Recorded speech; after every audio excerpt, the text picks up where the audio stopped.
Étudier les langues, parce que l'on est ouvert au monde et aux autres, curieux des diverses cultures et langues, parce qu'on veut acquérir des compétences linguistiques élevées. Qu'est-ce qui est nécessaire pour réussir des études en langue?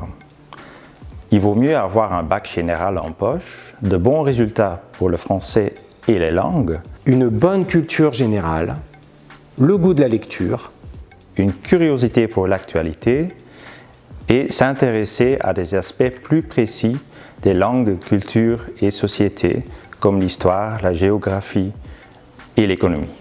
Avec tout ça, on est armé pour étudier les langues, cultures et sociétés du monde. Pour quel métier? Étudier les langues permet de s'orienter vers le monde des affaires, le commerce, les échanges internationaux, le tourisme, la traduction ou encore l'enseignement et la recherche. Pour affiner son choix, il existe deux voies.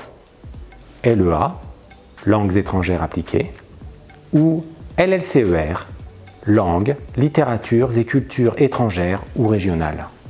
En LEA, on étudie deux langues et leur culture à égalité et on voit comment elles s'appliquent à des matières comme le droit, l'économie, la gestion ou encore la communication, avec un stage obligatoire en troisième année. On envisage aussi de la traduction de et vers ces langues d'études.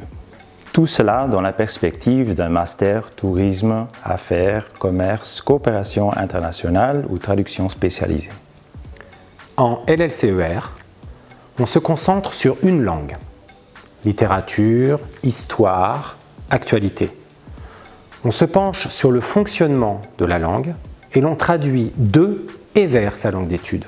Il y a même la possibilité d'une option journalisme. Tout cela dans le but d'obtenir un master en enseignement, recherche, traduction et bien d'autres débouchés. Attention! Dans certaines langues, on peut être grand débutant, dans d'autres, il faut déjà avoir des acquis. D'ailleurs, certains cours se déroulent entièrement dans la langue d'étude. Dépaysement garanti. Dans tous les cas, un bon niveau dans les langues déjà connues est un plus.